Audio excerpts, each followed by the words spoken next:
오늘 하나님께서 주신 말씀 창세기 11장 1절부터 9절까지의 말씀을 함께 봉독해 올리겠습니다. 창세기 11장 1절부터 9절까지의 말씀입니다.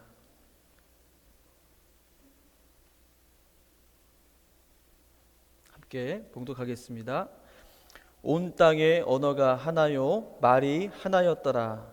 이에 그들이 동방으로 옮기다가 신할 평지를 만나 거기 거류하며 서로 말하되 자 벽돌을 만들어 견고히 굽자 하고 이에 벽돌로 돌을 대신하며 역청으로 진흙을 대신하고 또 말하되 자 성읍과 탑을 건설하여 그 탑 꼭대기를 하늘에 닿게 하여 우리 이름을 내고 온 지면에 흩어짐을 면하자 하였더니 여호와께서 사람들이 건설하는 그 성읍과 탑을 보려고 내려오셨더라. 여호와께서 이르시되 이 무리가 한 족속이요 언어도 하나이므로 이같이 시작하였으니 이후로는 그 하고자 하는 일을 막을 수 없으리로다.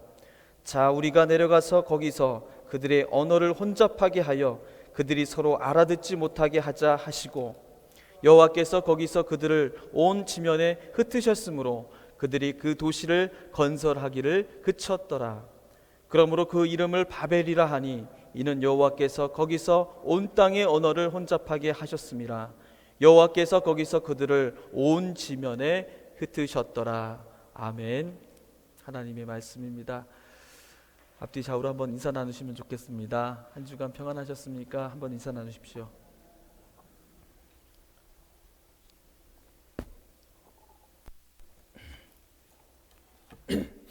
오늘 말씀 언어가 나누어지고 말이 갈라지고 하나의 민족이 여러 나라로 흩어지게 된 이유를 말씀해주고 있는 아주 잘 알고 있는 말씀이죠.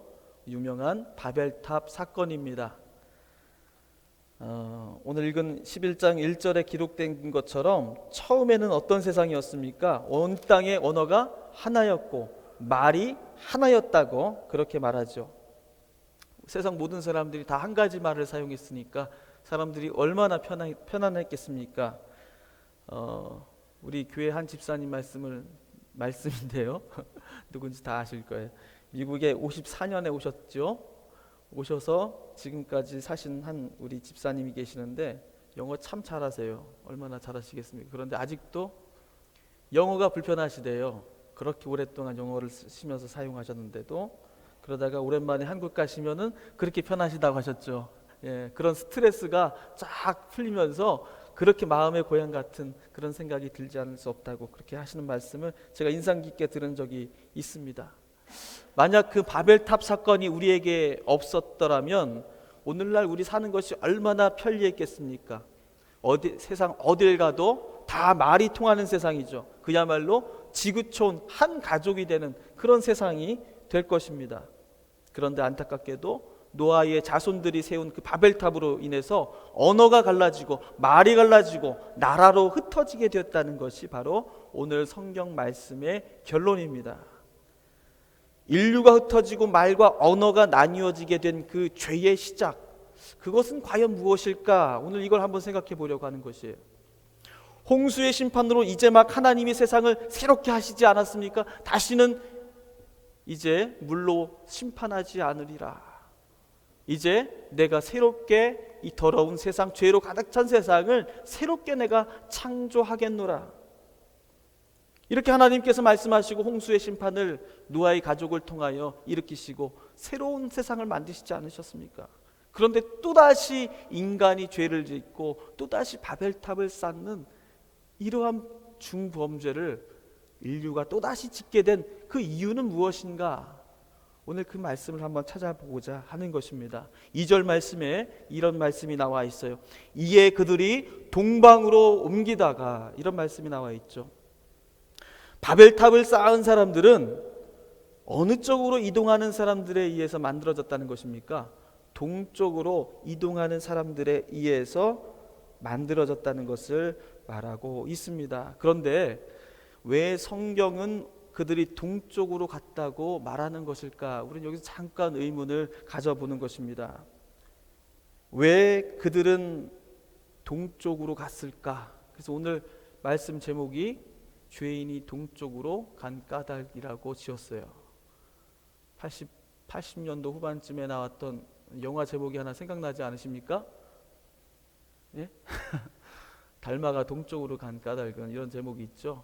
예. 별로 뭐 재밌지는 않으신가 봐요. 자, 그래서 이 죄인들이 동쪽으로 간 까닭, 왜 그 사람들은 동쪽으로 가게 되었을까? 이것이 오늘 이 말씀을 풀어가는 하나의 열쇠가 되는 것입니다. 그들은 누구였을까? 과연 왜 그들은 동쪽으로 간 것일까? 우리가 성경 말씀을 우리가 자세히 읽어보면요, 성경에는 유난히도 동쪽에 관한 이야기가 많이 나옵니다. 가령 아담과 하와가 에덴에서 쫓겨났을 때 그들이 쫓겨나간 방향이 어느 쪽입니까? 동쪽입니까? 서쪽입니까? 동쪽이에요. 어떻게 할 수 있습니까? 하나님이 생명나무를 보호하기 위해서 불칼을 두셨는데 그 에덴 동쪽에 불칼을 두셨다고 그랬어요. 동쪽으로 나갔으니까 동쪽에다 불칼을 두신 거겠죠. 가인이 동생 아벨을 죽이고 여호와 앞을 떠난 곳이 어디입니까? 동쪽 노시라는 땅이에요. 동쪽 땅에 있는 노시라는 곳으로 간 것입니다. 그 역시 죄를 짓고 동쪽으로 갔어요.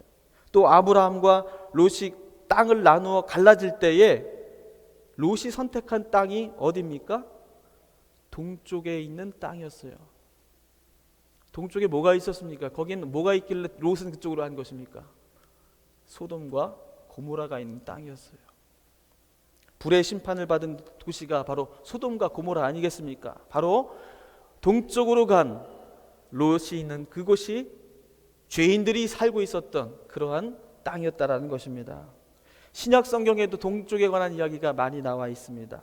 동방 박사가 별을 보고 예수님을 찾아왔는데 이 말에 이미 벌써 방향이 지시가 되어 있습니다. 별이 어디서 떠오른 것입니까? 동쪽에서 떠오른 것이에요.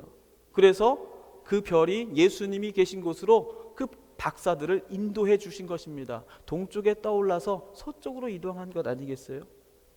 동방에 떠서 예수님이 태어나신 곳으로 박사들을 인도했다는 것, 그 무슨 뜻입니까? 예수님의 탄생을 알리는 그 별이 서쪽이 아니라 반드시 동쪽에 떠야 했던 어떤 이유가 있었다는 말이 아니겠습니까? 바로 동방에 있는 죄인들은 바로 예수님의 별을 바라볼 때에 우리는 모두 구원을 얻을 수 있다는 것을 바로 알려주는 그런 말씀입니다. 또 성경에서는 예수님을 뭐로 비유합니까? 샛별에 비유를 합니다. 샛별. 베드로후서 1장 19절, 또 계시록 22장에 보면요, 예수님을 샛별이라고 표현하죠. 왜 예수님을 샛별이라고 표현합니까? 샛별은 어디서 떠오릅니까? 새벽에 동쪽 하늘에서 떠오릅니다. 모두가 깜깜할 때에 암흑과 같이, 칠흑과 같은 암흑이 내려앉았을 때에 호련히 동쪽 하늘에서 떠올라서 세상을 밝혀주는 것이 바로 샛별이에요. 그 역시 동쪽에서 떠오르는 별입니다. 예수님은 동쪽에서 나셔야 했던 이유가 있었던 것입니다. 왜냐하면 그 속에 많은 죄인들의 빛을 비춰주시기 위해서 예수님은 동쪽에서 오셔야 했다는 것이에요. 오늘 읽은 11장 2절 말씀에도 그런 이야기가 나와 있습니다. 그들이 동방으로 옮기다가 신할 평지를 만나 거기 거류하며, 이렇게 말씀하고 있죠. 그쪽으로 동쪽으로 이동한 사람들은 신할 평지에 정착한 사람들이었다고 성경 말씀은 기록하고 있습니다. 그러면 그 동쪽으로 이동한 사람들이 누구라는 것, 지금은 우리가 잘 알지 못하겠지만 죄인이었다라는 사실은 우리가 짐작을 할 수가 있는 것이에요. 그곳이 과연 지금은 어딜까? 그 신할이라는 지역은 오늘날 4대 문명이라고 하는 4대 그 세계 문명 발상지라고 하는 메소포타미아 지역을 말합니다. 역사적으로는 바빌론이라는 거대한 제국이 생겨난 그곳이 바로 신할 지역이었습니다. 유다 백성들이 느부갓네살에 의해서 바빌론으로 70년간 노예 생활을 했던 곳이 바빌론이기도 했었습니다.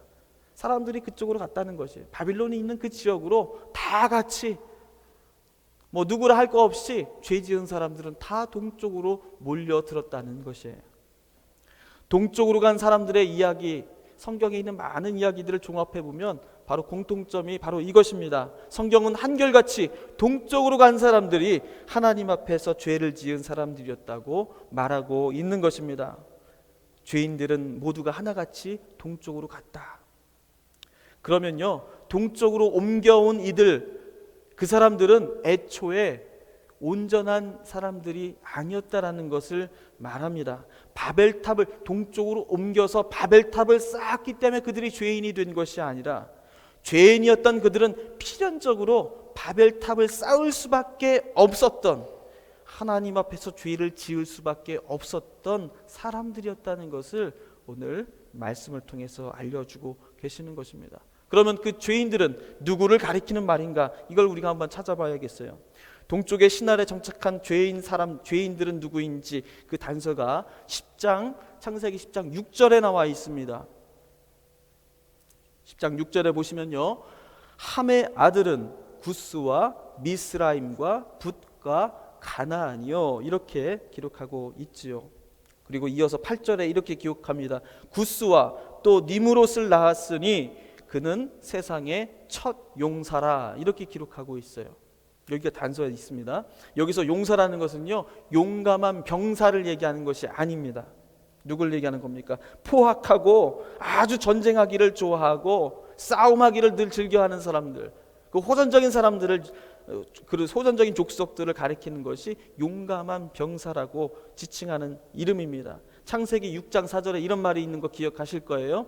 홍수 심판이 있기 전에 사람들 사이에서 죄악이 창궐했습니다. 사람들이 죄를 짓고 하나님 보시기에 선한 사람이 아무도 없고 하는 것마다 다 악한 일하라고 하나님께서 한탄하셨던 사람들이 있었어요. 그 사람들이 누구였습니까? 그 사람들이 용사였다고 기록하고 있어요. 무슨 용사였습니까? 네피림 용사라고 그렇게 기록이 되어 있습니다. 이 용사라는 것은요, 그렇게 전쟁하기 좋아하고 힘으로 무언가를 억누르려고 무찌르고 차지하려고 하는 사람들, 그 사람들을 용사라고 불렀어요. 마찬가지로 함의 자손인 니므롯 용사들은 바로 전쟁과 약탈을 일삼으면서 도시를 세우고 성을 쌓고 나라를 건설했던 사람들을 바로 니므롯 용사라고 말했던 것입니다. 그 니므롯 용사는 누구의 후손이라고요? 함의 후손이었던 것입니다. 함은 누구예요? 노아의 둘째 아들인 것이죠. 창세기 10장 10절을 보면 이렇게 말하고 있지 않습니까? 그 니므롯의 후손들이 세웠던 그 나라라는 것은요, 그의 나라는 신할 땅의 바벨과 에렉과 악각과 갈레에서 시작되었습니다. 이렇게 얘기하고 있어요. 그들이 어디에 터를 잡고 시작했다는 것입니까? 신할 땅에서 시작했다는 것이에요. 그 말씀 바로 11장에 나와 있는 동쪽으로 옮긴 사람들이 신할 평지를 만나서 바벨탑을 쌓았다는 사건하고 정확하게 일치하고 있지 않습니까? 그렇죠? 그래서 바로 그들이 누구냐? 이제 동쪽으로 옮겨와서 바벨탑을 쌓은 사람이 누구냐? 이제 그 정체가 분명히 드러났다는 것이에요. 동쪽으로 옮겨와 살게 된 사람들은 하나님 앞에서 죄를 지은 사람들인데, 그 자손들은 다름 아닌 함이었고 그의 자손들이었고 니므롯의 용사였다라는 것이 여기에서 밝혀집니다. 하나님 보시기에 악한 사람들은 그 악한 마음 그대로 그 도시로 들어와서 바벨탑을 높이 쌓아 올렸다라는 것입니다. 그런데 여기서 바벨탑 우리가 이제 상상하실 때에 그 무슨 뭐 이렇게 차곡차곡 쌓는 그런 탑이 아니라, 그런 탑이 아니에요. 이 바벨탑이라는 것은요, 성 안에 들어가 있는 탑입니다. 성 안에 탑을 왜 짓습니까? 탑을 높이 쌓는 이유가 있죠. 성 안에는 망루의 역할을 하는 것입니다. 감시의 역할을 하는 것이에요. 탑을 그냥 뭐 멋있게 보기 좋으라고 종교적인 어떤 그런 마음을 가지고 그렇게 쌓는 뭐 그런 탑이 아닙니다. 여기서는 그 목적이 정확한 것입니다. 그것은 성을 짓고 그 성을 지키기 위한 망루의 역할, 파수꾼이 올라가서 누가 쳐들어오나 그걸 감시하기 위해서, 누가 성벽을 기어오르나 누가 성벽 밖으로 나가는가, 그걸 모든 걸 감시하기 위해서 지어놓은 것이 바로 탑이라는 것입니다. 바벨탑은 그런 용도로 지어졌다는 것이에요. 함의 자손들은 전쟁을 통해서 동쪽의 신하를 중심으로 영토를 확장하고 바벨과 같은 거대한 도시 국가를 세워나간 그런 족속이었다는 것입니다. 홍수의 심판 직후에 또다시 벌어진 이 인간의 죄와 타락은 바로 함의 자손들에 의해서 시작되었다는 것을 이 성경 말씀은 우리에게 알려주고 계십니다. 그러면 여기서 우리가 다시 한 가지 좀 물어야 될 것이 있어요. 도대체 노아의 아들 함의 자손 니므롯의 용사들은 왜 피와 살육의 전쟁을 벌이고 견고한 성을 쌓고 바벨탑을 건설하려고 했던 것일까? 왜 그들은 동쪽으로 와서 그 바벨탑을 짓고 그랬다는 것입니까? 이에 대한 단서가 또다시 9장 18절에 나와 있어요. 이건 뭐 잘 아시는 내용입니다. 노아가 포도주를 많이 먹고 취해서 벌벗고 잠을 들었을 때에 함이 그것을 보죠. 자기 아버지의 그 수치를 보게 됩니다.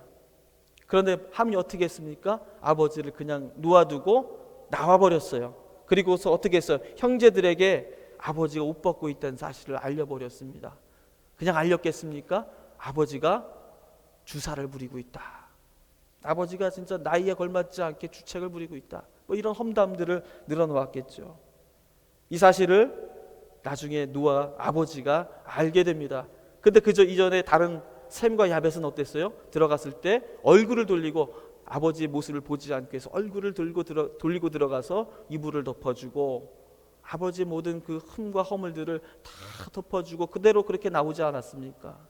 이 사실을 난 아버지는 어떻게 했어요? 함의 자손을 아주 신랄하게 저주를 합니다. 함의 자손은 두 형제의 종이 될 것이다. 이렇게 저주를 했죠. 자, 여기까지가 바로 함의 자손들이 동쪽으로 이동하게 된 이유가 되었어요. 더 이상 함은요, 이제 더 이상 한 가족으로 살 수 없는 사람이 되었습니다. 왜 그렇습니까?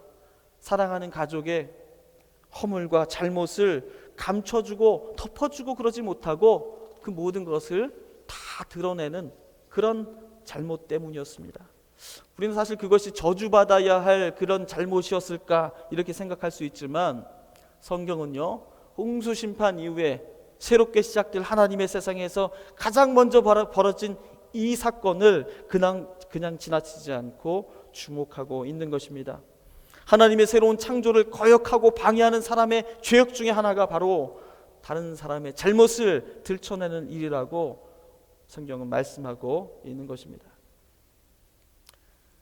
나의 기준과 잣대를 가지고 또 내 생각과 다르고 내 판단과 다르다고 해서 어떻게 했습니까? 선악과를 먹은 그 잘못의 원죄는 무엇이라고 그랬어요? 내 생각과 다르면 다 죄고 다 악이고 다 물리쳐야 할 대상이라고 말하는 그런 죄가 인간의 마음속에 들어갔다고 했습니다.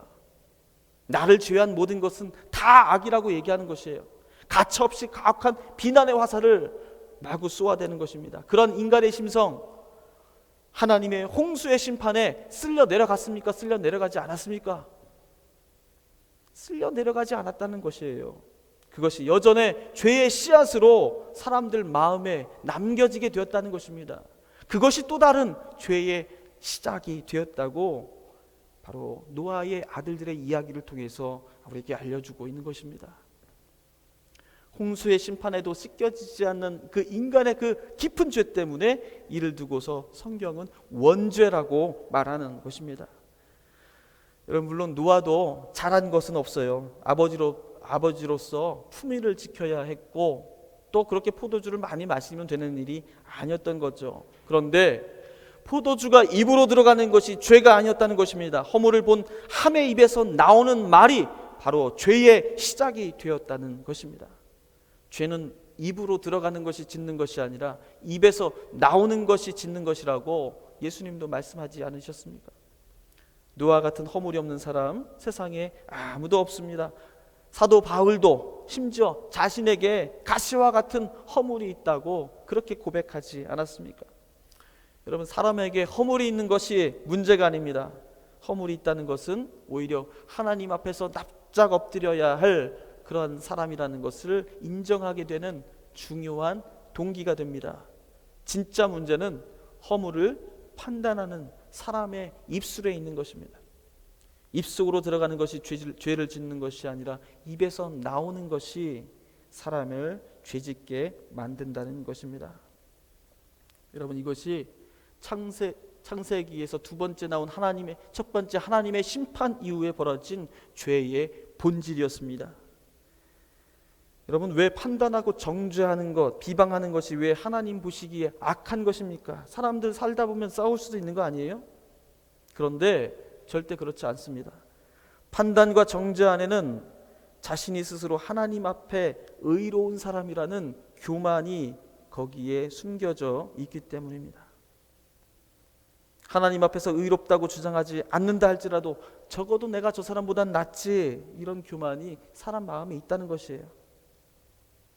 내가 누구보다는 하나님께 인정받는 사람이 아니냐고 주장하는 것입니다. 그래서 나는 누군가를 계도할 수 있는 입장이 된다고 믿는 것이에요.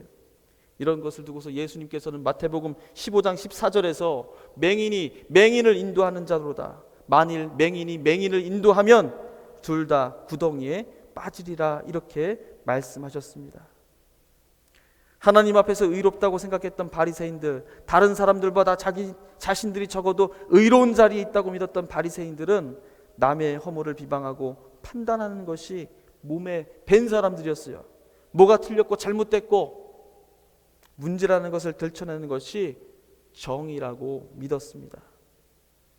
그게 하나님의 뜻이라고 믿었어요.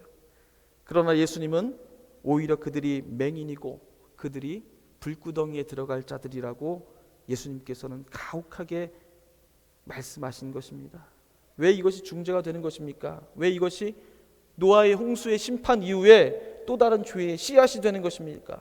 그것은 남을 판단하는 것은요, 그 안에 교만 때문입니다. 그 교만은 다른 말로 하자면 나는 하나님의 은혜를 필요로 하지 않는 자라고 말하는 사람이란 뜻이에요. 내가 하나님의 은혜가 없어도 내가 하는 행위만으로 의로움을 인정받기에 충분하다고 주장하는 자라는 말입니다. 내가 생명을 누리며 살아갈 수 있는 이유가 하나님의 은혜에 있는 것이 아니라 내가 그만큼 했으니까 주어지는 당연한 결과라고 말하는 것입니다.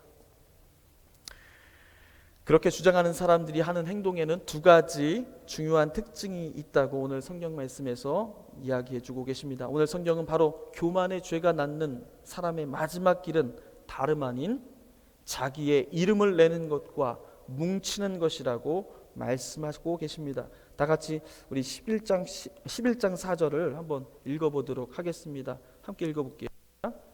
또 말하되 자 성읍과 탑을 건설하여 그 탑 꼭대기를 하늘에 닿게 하여 우리 이름을 내고 온 지면에 흩어짐을 면하자 하였더니, 죄를 안고 동쪽으로 건너온 자들이 한 일은 성읍과 탑을 쌓는 일이었다고 말합니다. 성을 쌓고 그 성 안에 탑을 높이 쌓는 이유가 하나님의 이름을 내는 것이 아니라 자신의 이름을 내기 위함이고, 두 번째는 무엇 때문입니까? 온 지면에 흩어짐을 면하기 위함이라고 말합니다. 하나님 없이도 자신의 능력만으로 충분히 살 수 있다고 믿는 사람들이 하는 일, 그것은요 자신의 영광을 위해 사는 것이고, 두 번째는 이를 끝까지 지키기 위해서 흩어지지 않도록 뭉치는 것이라는 겁니다. 흩어지지 않기 위해서 무엇을 합니까? 성을 높이 쌓고 탑도 하늘 높이까지 쌓는 것이 바로 그들이 하는 일이라는 것이에요. 고린도전서 10장 31절 말씀에 그런즉 너희가 먹든지 마시든지 무엇을 하든지 다 하나님의 영광을 위하여 하라. 먹는 것과 마시는 것, 그런 하찮은 일조차도 그냥 하지 말고 다 하나님의 영광을 위하여 하라고 해야 한다고 사도 바울을 통해서 하나님은 우리에게 말씀해 주셨습니다. 우리가 말하고 행동하는 하나하나는 모두 한 가지 기준에만 맞춰져야 하는데, 그것은 오직 하나님의 영광이어야 한다는 것입니다. 왜 그것이 우리의 유일한 기준이 되어야 하겠습니까? 그것은 나는 오늘도 하나님의 은혜 없이는 살아갈 수 없는, 오로지 하나님의 은혜를 통해서만 살아가는 죄인이기 때문입니다. 노아와 그의 가족들이 홍수의 심판을 면한 것, 그것은 그들의 의로움 때문이 아니었습니다. 그것은 하나님의 은혜로 택함 받은 그 하나님의 선택 때문이었습니다. 은혜 입은 자들이 살아가는 한 가지 방식, 삶의 방식은요 오직 하나님의 영광을 위하여 살아가는 것입니다. 그런데 그 교만의 죄에 빠진 함과 그의 후손들은 자신의 영광을 위하여 탑을 쌓고 자신을 위하여 살아갔다는 것이, 여러분 우리의 신앙도 마찬가지입니다. 교회 안에서 밖에서 충성하고 헌신하는 것, 누구를 위한 것이 되어야 하겠습니까? 여러분 나를 위한 것이 되어야겠습니까? 자신의 영광을 위해서 그래 해야 되는 것이었겠습니까? 오직 하나님의 영광을 위한 것이 되어야 합니다. 나의 정성과 헌신으로 하나님의 이름이 거룩하게 여김을 받는 것이 우리의 유일한 행동의 목적이 되어야 하는 것입니다. 두 번째로, 하나님 없이 살 수 있다고 믿는 교만한 사람들에게 찾아오는 두 번째 죄의 결과는요, 뭉치는 것이라고 오늘 성경 말씀 전해주고 계십니다. 함의 자손들이 성읍과 도시와 성곽을 쌓고 망루를 높이 쌓았는데 그 이유는 무엇이었겠습니까? 전에 하나님과 동행하며 살 때에는 성을 쌓을 필요가 없었습니다. 하나님이 보호해 주시기 때문이죠. 그런데 하나님 없이 살 수 있는 교만을 가진 다음에는 성을 높이 쌓게 되었습니다. 나를 보호해 주는 것은 이제 하나님이 아니라 성이라고 믿기 때문이죠. 높은 망루를 쌓습니다. 적을 감시하고 자신이 쌓은 재산을 지키기 위해서입니다. 우리도 마음속에 높은 담과 같은 것을 쌓곤 합니다. 다른 사람이 내 마음을 침범하지 못하도록 경계하고 막고 방어합니다. 그것이 나를 지키는 최고의 방법이라고 믿습니다. 더욱 심하면 패를 만들고 당을 짓고 분파를 형성합니다. 그래서 초대 고린도 교회 안에서 이런 파가 생겼지요. 바울파요, 아볼로파요, 게바파요, 심지어 예수파요, 이런 파들이 생겨났습니다. 내가 진짜 교인이고 너는 가짜라는 것이에요. 이런 걸 두고 싸우다 보니까 교회 안에서 파벌이 생기고 파당이 생깁니다. 자신을 보호하기 위해서 이해가 맞는 사람들끼리 한편이 되는 것입니다. 그 안에 성을 쌓고 멀리 감시하는 높은 탑을 쌓습니다. 누가 우리에게 쳐들어오는지 감시하기 위해서입니다. 여러분 왜 뭉치는 것입니까? 뭉친다는 것 결코 좋은 말이 아니에요. 성경은 뭉치는 것을 철저하게 부정한 것이라고, 죄된 것이라고, 죄의 시작이라고 말씀하고 있습니다. 뭉치는 것은 바로 하나님이 나를 지키시는 분이라는 것을 믿지 않기 때문입니다. 시편 121편에서 이렇게 고백하지요. 내가 산을 향하여 눈을 들리라. 나의 도움이 어디서 올까? 나의 도움은 천지를 만드신 여호와께서로다. 사람들은 어려움을 당할 때에 그 어려움을 피하기 위해서 어디를 본다는 것입니까? 눈을 들어서 산을 쳐다본다는 것이에요. 높은 산과 같이 성을 쌓고 피할 곳을 찾는다는 것입니다. 아무도 찾지 못하는 저 산속으로 들어가 나를 보호하고 숨기고 싶은 그런 마음이 누구나 들게 된다는 것입니다. 그런데 그곳에 진정한 도움이 있습니까? 없다는 것이에요. 나의 도움은 산과 같이 높은 산성에 있는 것이 아니라 천지를 지으신, 그 산을 지으신 하나님에게 있다는 것을 고백하고 있는 것입니다. 시편 121편에 계속해서 이렇게 고백하지요. 이스라엘을 지키시는 이는 졸지도 아니하시고 주무시지도 아니하시리로다. 여호와는 너를 지키시는 이시라. 여러분 높은 성벽을 쌓고 그 위에 아무리 용감한 파수꾼을 그 위에 세운다 한들, 그리고 망을 보고 보초를 서서 자신을 보호하게 만든다 한들 사람은 반드시 졸게 되어 있고 시간이 되면 자게 되어 있습니다. 한순간도 눈을 감지 않고 사방을 경계할 수 있는 사람은 세상에 아무도 없다는 것이죠. 하지만 하나님은 졸지도 아니하시고 주무시지도 않는 분이심을 우리가 믿고 하나님에게 의지할 때에 나는 비로소 보호될 수 있고 나는 모든 위험으로부터 건져질 수 있다는 것을 시편의 기자를 통하여서 고백하고 계시는 것입니다. 성벽을 높이 쌓고 하나 되어 뭉치려는 것, 그것으로 우리가 보호받을 수 없습니다. 그것으로 우리가 안전할 수 없습니다. 그것으로 내가 구원받는 것이 아니라는 것입니다. 하나님만이 우리를 보호해 주십니다. 하나님을 신뢰하지 못할수록 성벽을 더 높이 쌓게 되지요. 바벨탑을 쌓은 인간들 어디까지 쌓게 되었습니까? 하늘에까지 닿게 쌓았다는 것입니다. 그러면 그들의 믿음은 어느 정도란 말입니까? 아무 믿음이 없었다는 것이에요. 그 성벽이, 그 바벨탑이 하나님을 대신하는 그런 대체물이 되도록 그 탑을 쌓았다는 것입니다. 그 감시의 탑이 하나님을 대신해야 한다는 것으로 생각했다는 것이에요. 그 정도로 하나님을 한순간도 신뢰하지 못했다는 것입니다. 뭉치는 것은 세속적인 방식입니다. 세상에 나가보면 뭉치는 일이 많이 있어요. 학연, 지연, 혈연, 이런 것에 의지하며 살아가는 것 무엇 때문입니까? 이해관계가 맞는 사람들끼리 모여야 나의 이익이 보호될 수 있다는 이치 때문이 아니겠습니까? 그곳에 나도 포함되어야 나도 보호받을 수 있다고 믿는 것 아니겠습니까? 그 안에서 그러나 또다시 파벌이 나뉘어지고 갈등이 수도 없이 벌어집니다. 바벨탑이 죄가 된 것은요, 감히 탑을 신성한 하늘 높이까지 쌓았다라는 그런 행위 자체에 있는 것이 아닙니다. 그 탑이 곧 하나님을 대신하는 것으로 믿었기 때문입니다. 하나님 없이도 성을 쌓고 탑을 올려서 살아낼 수 있다는 그 불신의 죄가 바로 바벨탑 사건의 죄가 되는 것입니다. 하나님 없이도 살아갈 수 있다고 믿었던 인간들에게 하나님은 말과 언어가 서로 통하지 않게 하십니다. 왜 하나님은 이런 방법을 쓰셨을까? 탑을 높이 쌓았을 때 천둥을 내리시고 번개를 내리셔서 그 탑을 무너뜨리시고 다시는 쌓지 못하도록 겁을 주시면 되는 거 아니었겠습니까? 하나님께서는 그런 방법을 쓰시지 않으시고 말을 달라지게 하셔서 사람들을 세상으로 흩으셨습니다.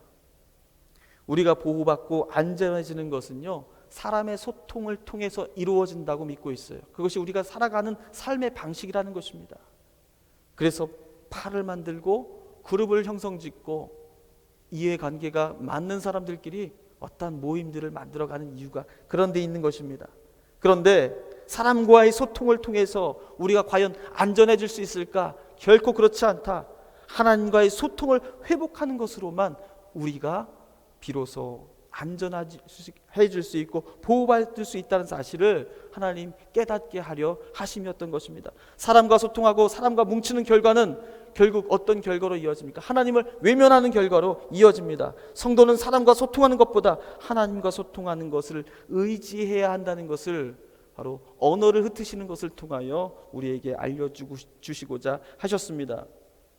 언어가 나뉘어 주셔서 온 지면에 흩으신 것은 그들이 더 이상 사람의 말에 의지하지 못하게 하려 하심입니다. 성도는 하나님과의 소통하는 힘으로 살아가는 사람입니다. 하나님과의 소통 안에서 길을 찾고 보호받고 영원한 생명의 길을 따라가는 것입니다. 언어가 갈라졌다는 것은 더 이상 사람 사이에 소통의 길은 없어졌다는 것을 뜻합니다. 하나님 없이 사람들이 뭉쳐서 의기투합하는 것으로 이룰 수 있는 일은 세상에 아무것도 없다는 것입니다. 이해관계로 맺어진 사람의 관계에 의지하게 되면요, 언젠가 바로 바벨탑처럼 반드시 무너지게 된다. 하나님은 그 사람들을 또다시 흩으신다. 그것을 우리에게 말씀해 주고 계십니다. 바벨탑의 사건으로 우리 인간은 다시 하나님과의 소통을 회복해야만 하는 그런 존재가 되었습니다. 그리고 예수 그리스도께서 보내주신 성령을 통해서 우리는 하나님과의 소통을 다시 회복할 수 있게 되었습니다. 율법의 자기 영광, 자기 의로움에서 벗어나 은혜의 기쁨을 누리는 그런 사람들이 되었습니다. 성령의 충만함을 받고 하나님과의 관계, 하나님과의 소통이 회복되었을 때에 여러분, 마가의 다락방에서 어떤 일이 일어났다고 성경 기록하고 있습니까? 서로 마가의 다락방에서 기도할 때 서로 다른 말로 기도했지요. 다른 언어로 말하였다고 기록하고 있습니다. 하지만 모든 사람들이 각자 자기의 나라의 언어로 듣는 역사가 일어났다고 기록하고 있습니다. 성령으로 충만한 자들, 하나님과 소통하게 된 자들은요, 서로 언어의 차이를 넘어서는 그런 기적을 경험하게 된 것입니다. 성도가 누려야 할 하나됨은 바로 이것입니다. 바벨탑을 쌓는 것처럼 이해관계가 맞고 생각이 맞고 성격이 맞는 사람들끼리 뭉치는 그런 하나됨이 아니라 성령으로 충만할 때에 모든 차이와 구별을 넘어서서 서로 하나 되고 주 안에서 일치되는 그런 경험을 맛보아야 한다는 것입니다. 그 하나됨이 진짜 하나님이 원하시는 일치이고 천국의 경험인 것입니다. 여러분, 뭉치지 맙시다. 교회는 뭉치는 곳이 아니죠. 교회는 흩어지는 곳입니다. 하나님이 흩어지시는 것 징벌이 아니에요. 그것이 벌이 아닙니다. 언어가 갈라진 것이 불편함 주려고 너네들 한번 뭐 공부하는데 고생 좀 해봐 이렇게 벌을 주신 게 아니에요. 그것은 사람과의 소통을 멈추고 하나님과의 소통을 이루라는 하나님의 명령이셨던 것입니다. 우리가 하나님과의 소통을 가져가고 그 하나님과의 소통의 탑을 쌓아나갈 때에 진정으로 우리 모든 형제 자매가 하나가 되는 역사가, 성령의 은혜가 우리에게 주어진다는 것입니다. 흩어지기를 바랍니다. 하나님 말씀만이 증거되고 선포되는 그러한 제단이 되기를 원합니다. 여러분, 그 일을 어떻게 할 수 있습니까? 어떻게 가능합니까? 우리의 노력으로 가능하진 않습니다.